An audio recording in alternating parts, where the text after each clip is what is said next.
Hello, I'm Ian and this is Eric. We're both from Touratech USA, and today we've got our hands on two of the new BMW adventure bikes. There's a lot of new bikes on the market, but we're going to talk to you today about the R1250 GS and the F850 GS. These two bikes are pretty new for BMW. The 1250 GS has a few small changes from the R1200 GS of the year prior, but the F850 GS is a completely new motorcycle from the ground up. The gas tank's in the front instead of the back. The engine is significantly different. It's got a very different power feel. It's definitely faster. Where they have moved the gas tank, you do notice it's thinner in the knees, so when you're standing up off-road, that's something that I really liked. It felt a lot better than the old one. I was surprised by the way the bike felt in between my knees when I was standing, because you'd think that moving the gas tank up to the front and having it more in the area where your knees are when you're standing would be obtrusive, but the way that they designed the panels of the gas tank, they took off the air intake snorkels and really changed the feel of the bike in between the knees from the F800 GS. Another really good feature on the 850 is they finally brought over the tubeless cross-spoke wheels. That before was another feature that you only got on the big 1200 or the 1250, so that's something a lot of people have been looking for. They wanted that tubeless option, and especially retaining that 21-inch front wheel for the little bit more off-road use. Yeah, BMW hasn't done a tubeless front 21-inch wheel since the HP2, actually. And a tubeless wheel, in case anybody's wondering, a tubeless wheel is really great for adventure touring because it's a lot easier to patch the tires. You can plug them if you get a puncture, and also they seem to run a little bit cooler and last a little bit longer if you're riding down the street a lot. Makes even a tire change a lot quicker rather than having to stuff the tube in there and all that process. So, oh, you know what?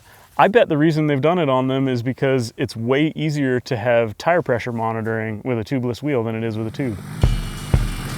The other one that's hard to miss is that big TFT display that the 1200s had since last year, but just having that, and it lets you know you're on a brand new motorcycle. It's not a repackaged bike from a couple of years ago. And having all the ride mode options too, and getting to see that going from a rain or snow, the rain mode to Enduro Pro, it made a big difference in how the power was delivered. So in a practical environment where you're not always off-road and bad conditions, you can put it into something that's going to make it a lot easier to ride. Yeah, so the big changes for the F850, you've got the gas tank moved, you've got the engine layout changed, the crank and the firing order, and then you've got the electronics package. I think those are the three really big changes that you absolutely can't miss on that bike. And the electronics change, I think, is one of the biggest. They've taken the electronics package that we've all been familiar with on the water-cooled 1200 GS that came out in 2013. So that's got all the ride modes, it's got fly-by-wire throttle, it's got cruise control, it's got dynamic suspension, it's got all these things, and it put it onto the mid-weight bike, which the previous F800, the electronics honestly felt pretty clunky by comparison. They didn't do much, and normally everyone just kind of turned them off as soon as they were riding it off-road, and this, you still have the ability to turn it off, but it's nice that the off-road ABS and traction control, they're very good. It's almost cheating good, where it allows you to not worry if you push it too hard, it's going to reel you in, and it's not that slam the door like the old bike was, where if you spooled up too much, you would cut the spark. It just kind of in the background backs out the throttle for you, and a lot of times you don't even notice. It's kind of made it an option so you don't need to get the 1200, or in this case the new 1250, to get all the bells and whistles and have a good touring bike. Eric we stopped a few times on the road, and he said, you know, a lot of the complaints I have about this bike are just me feeling like an old man now, because it's got this TV screen on the dashboard and it has so many settings and so many options that I get lost in this thing. Yeah, I wanted to just look down and see engine temperature, and it's not on the main screen anymore, and I'm sure I could go in there and customize it, but yeah, just by default, it had the things that most people are looking at, and speed and RPM, and as well as I think the trip odometer is always up there. But yeah, it was definitely a change. Yeah. So that's the cool thing about the displays on these bikes now, is that it's almost like a small tablet but it has incredibly good brightness and resolution, even in broad daylight, totally easy to see. And there is a suite of information on these bikes.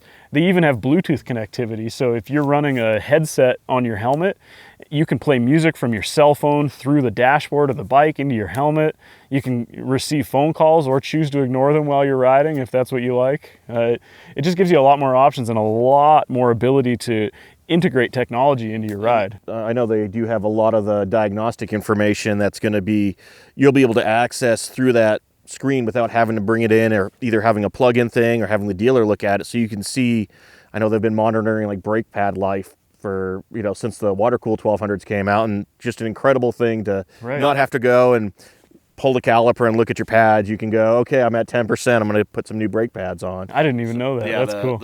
The water-cooled ones had gotten that. So wow. And I know that there are some GPS type stuff, but we don't have the apps. I don't know if BMW has gotten that to us, but it's supposed to be pretty neat as well, so you can use that for navigation. Right, yeah, they tell us there's an app for the smartphone that'll actually project navigation onto the dashboard of the bike if you choose to, and you can download tracks or trips from other folks and then go chase them like you were riding with your buddies. That's pretty neat. Yeah, I think that does, even the whole, you hit reserve and you can set it to start showing you upcoming gas stations and things like that. So yeah, incredible computer that's bolted onto the bike.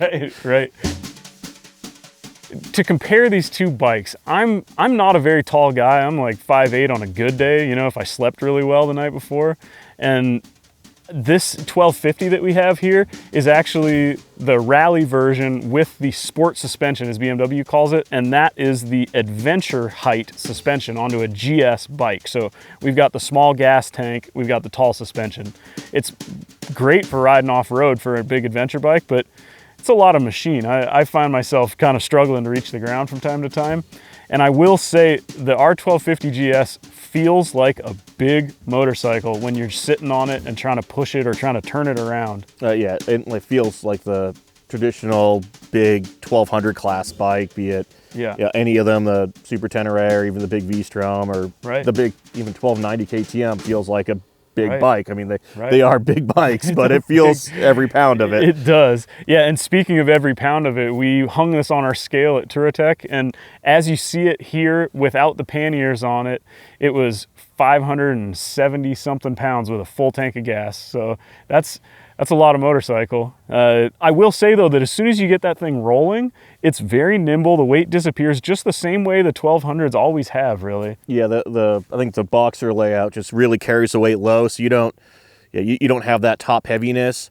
Though with that, all the torque that motor makes, it does remind you it's a big, powerful bike. It's not like the early water-cooled 1200s where that motor was super revvy, so it kind of made the bike feel lighter. And the actual balance of the bike's still light, but you know that you have this beast of a motor inside of it. Right, yeah, let's talk about that beast. So the difference from the water-cooled 1200 GS essentially boils down to two things. They've increased the displacement and they've added that shift cam technology.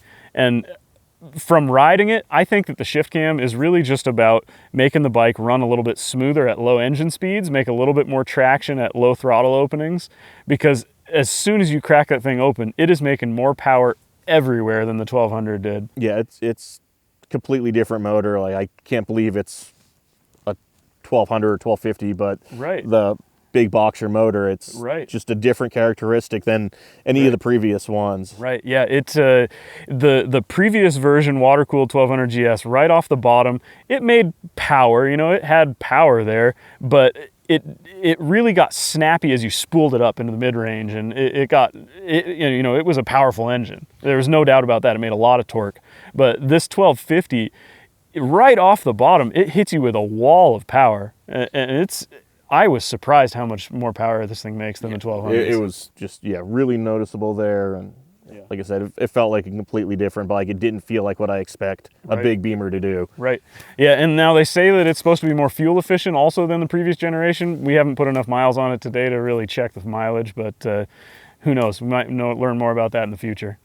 Engine. The F850 GS is a I shouldn't say totally different engine layout. It's still a parallel twin compared to the F800 GS, but now they've got a 270-degree crank in it, so it fires essentially as if it were a 90-degree V-twin. Yeah, and then that setup is super common from the old British dirt track bikes. Like, it's Right. proven technology to make a torquier motor out of that parallel twin platform. Right. So it's something that we were kind of all expecting them to do at some point, where Right. they had that Nuda years ago that Right. was a short production bike and made awesome power numbers, but Yeah. they never put it into anything for the US market. Right. Yeah, and so I will say, I think that the F850 motor, I think that electronics-wise, they've tuned it to be very soft on the bottom of the rev range. It seems like below about 4,000, 5,000 RPM, it's very smooth. It doesn't do anything unexpected. It just motors you and accelerates you at a gentle speed.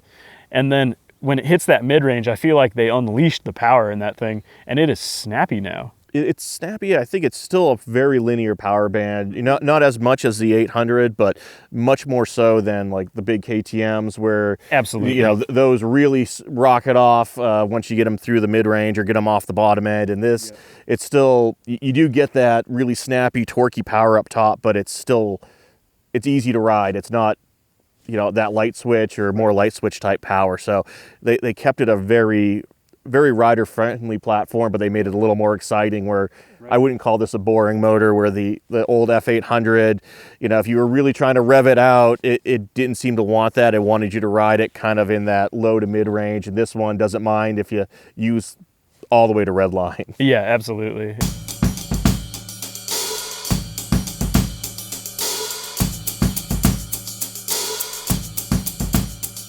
Talking about the difference in feel between the 1250 and the 850, when you swap between these two, honestly, I feel like the F850 GS is 3/4 the size of the 1250 GS. It feels so much smaller when you aren't moving the thing. When you're sitting on it, when you're leaning it side to side, when you're turning it around on a road, it feels so much smaller. Yeah, I think a lot of that is just how slim it is in the knees, and then they did lower the seat height compared to the F800. That's right, that's right. I think it's down to, that seat's in the low position. We're probably about a 31 and a half inch seat height, opposed to, I think the 1200 might be even slightly higher, or it's at least wider. So, Right. when you're going from toes to balls of your feet, it makes a big difference in comfort, but it does feel like a much lighter bike. It still feels like that traditional 800, 1000cc middleweight rather than the big 1200 class bike. That difference, honestly, it cannot be overstated how different the two sizes of these two bikes feel. So that's not isolated to off-road riding either. If you're riding on the street, if you're a rider that doesn't have a lot of upper body strength or real long legs, seriously, don't discount the F850 GS even if you ride all pavement, because when you compare the electronics package between the two, you really aren't giving up much to get a much more easy to manage motorcycle at low speed. Yeah, I mean, really the electronics that the 850 has is the same as the standard 2017 or 2018 that didn't have every box tick. So it's very comparable to a year older 1200 base or standard package. Right. Yeah, absolutely right. So if you had to pick one, Eric, you've ridden the two of them now. Yeah, it's tough. I like the way the 850 feels, where it feels a lot smaller, and I do like that middleweight feel where I don't really ride with a passenger often, and I do like that aspect. But the motor on the 1250, that grunt is really fun. So I think I'd have to spend a little bit more time on it. Right. I do like the 21-inch front off-road. I know I'm so used to riding a bike with a 21-inch front that even some of the riding today, the conventional forks, the 21-inch felt a lot more comfortable than the 1250 with that 19-inch front. So it's a tough one. I'd have to really give myself a serious gut check on how much off-road I'm going to be doing with it and how much touring. The 1200, that motor is really good, but it's a tough one for me. Yeah. If you had asked me that same question in 2015 or 2016 when it was the F800 versus the R1200, hands down, every time I would pick the 1200 GS. I'm a boxer guy. I've owned a 1200. I've ridden a lot of them in a lot of different places. And still, even between these two, it's hard for me now. The F850 is so good and so much closer to the 1250 than the non-boxer bikes have ever been before. You really don't lose much by going to the 850. And if you're off-road, it's so much more manageable. And I don't know, it's a toss-up. I still really like the way telelever suspension rides. I've been doing it for so long. I've put so many miles on it that it feels familiar to me. But again, the 850 is, I was surprised. The 850 is a surprise to me. It's a great motorcycle.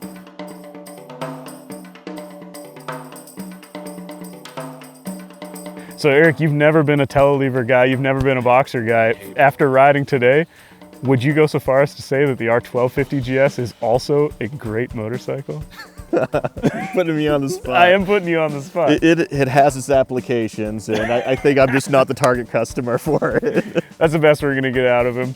I like both of them. I was really surprised by the F850. The 1250 GS is as good as I was expecting, with even more engine than I was expecting. So get out there and ride. We've had a great time today. Oh yeah. Yeah, this has been awesome.